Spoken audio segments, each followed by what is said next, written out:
Hi everyone, welcome to the third online lecture to make up for the March 4th, 2013 snow day. I canceled class just for everyone's safety and so you could all have a mental health day.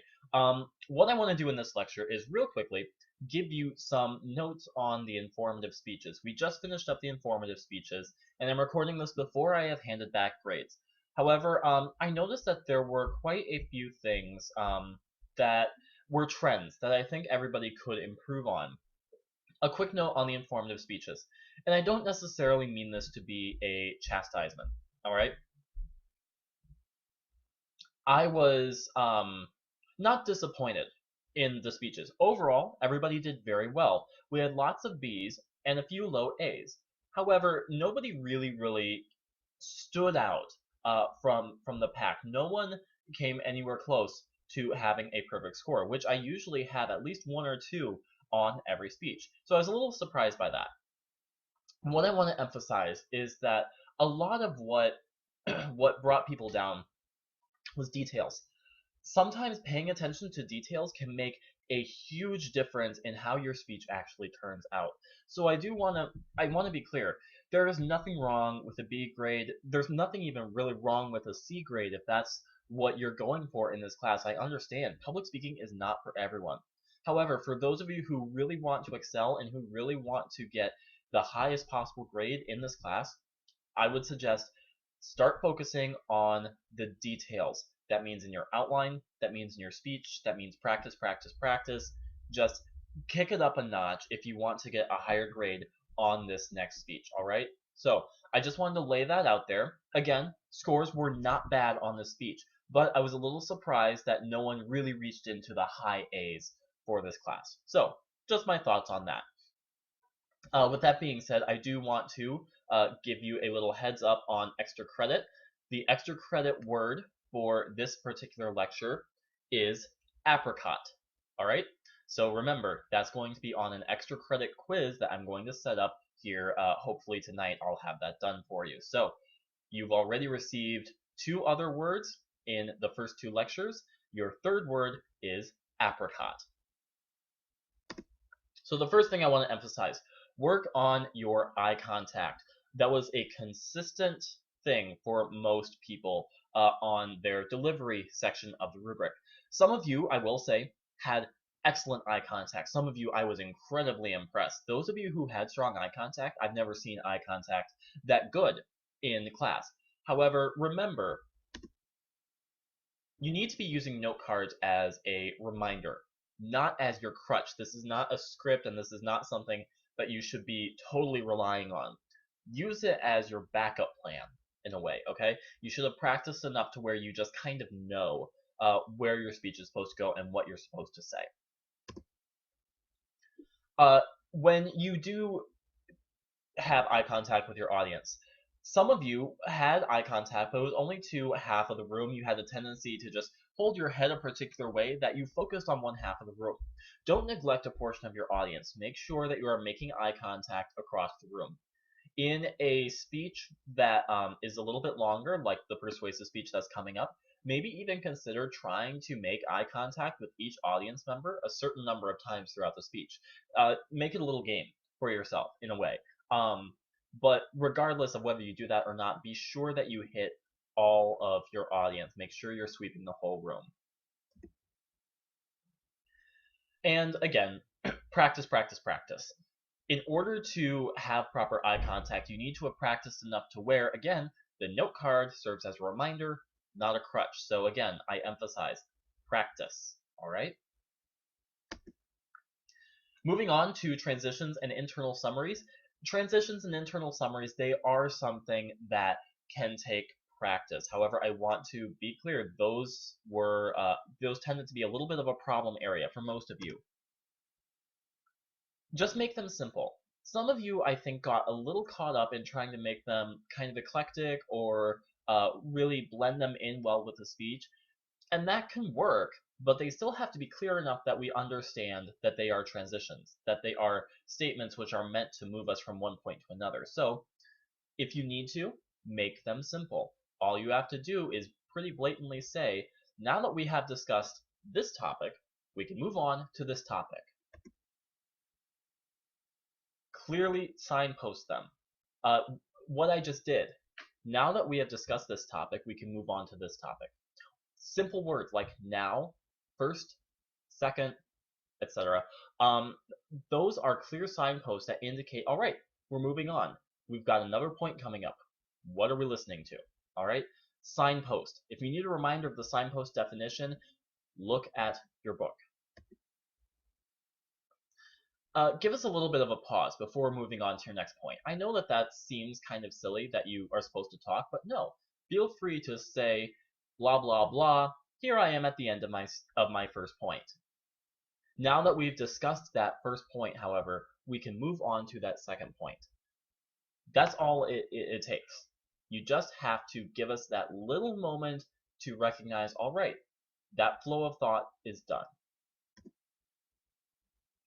And be sure to state what we have learned so far before stating what your next point is. Reminding us what we've learned is actually reminding us of the baseline knowledge that you're building your speech on. Think of your speech as kind of like building a pyramid that all reaches a particular point, okay?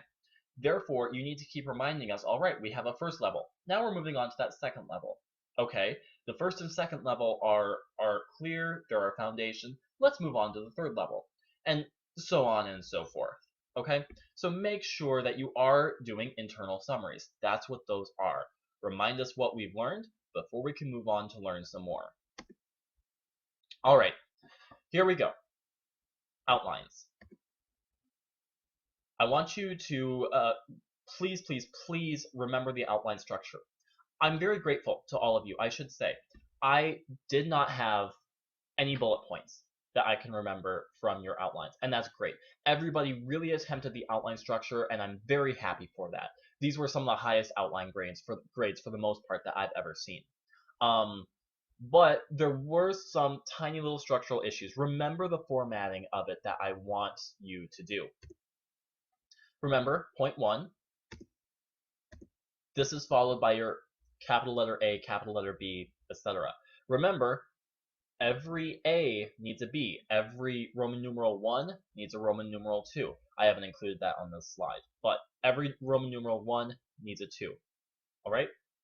The next level, 1 and 2, that's the Arabic numerals. Again, 1 and 2.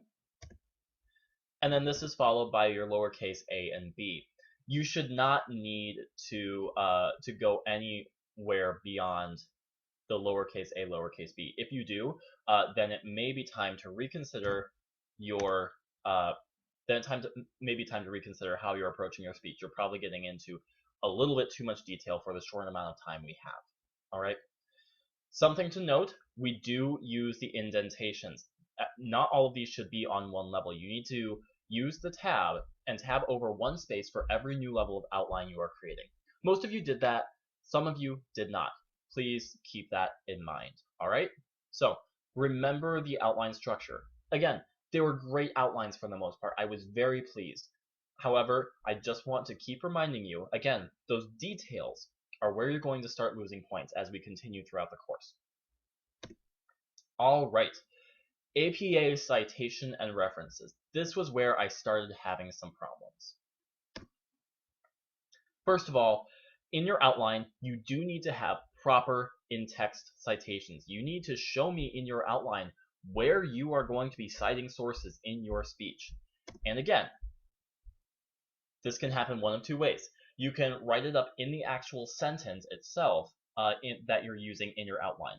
So your point 2b might start out with, according to Palczewski 2007, that's how you would do it. Treat it like a paper. The same is true if you wanted to just do parenthetical in your outline. That's perfectly fine too. I apologize, that's my battery running low. Hang on one second. And we're back. Parenthetical citations. Palczewski in 2007 would be right behind the sentence, all right? It's really, really simple and straightforward, okay?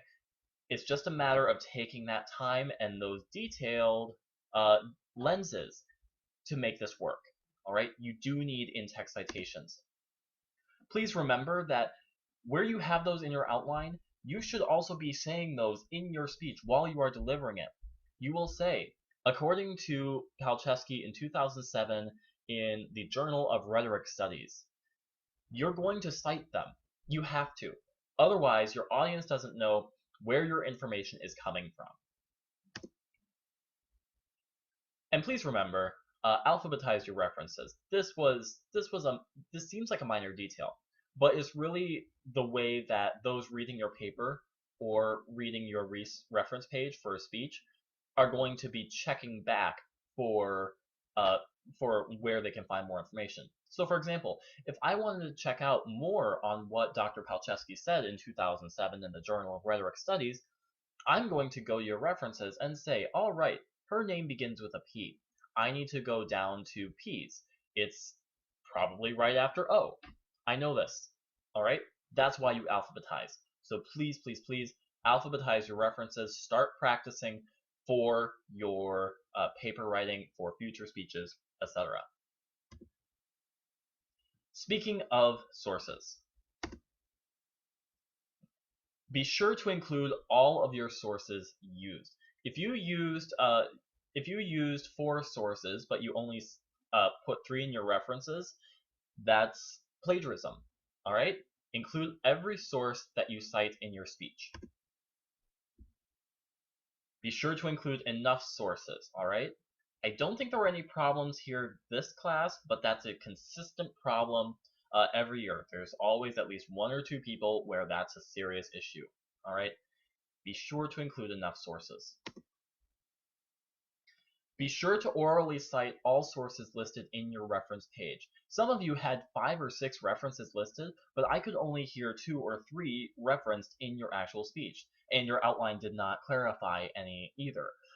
So if you're going to cite sources in your reference page, be sure to put them in your speech. All right, you don't need to be referencing what you did not cite. All right, here's a little rant, and I don't mean it to be a rant, but I feel it's important to address. I said when we talked about references that I wanted there to be only websites that were absolutely necessary for the topic. All right?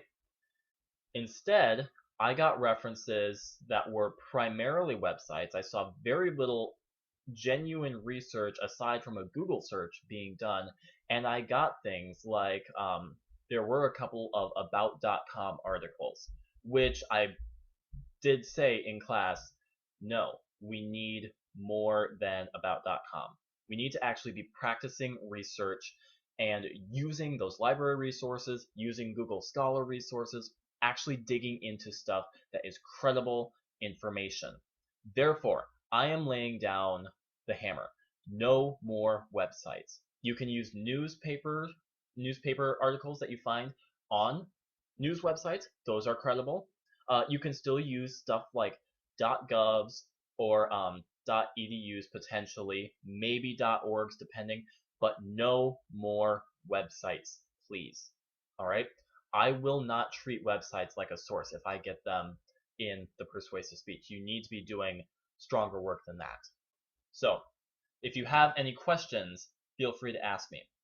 If you absolutely feel a website is necessary for your persuasive speech and for future speeches, please run it by me first. Ask me, do you think this is a strong website for me to use? Is it appropriate? That's all I'm going to say on that. Step up the research game. All right, so with that being said, I am going to be assigning the persuasive speech tomorrow, Wednesday, March 6, 2013, and we will discuss more of that hopefully then. So thank you very much. I will have an extra credit lecture here coming up shortly, hopefully before the end of tonight, so watch for that. Thank you all very much.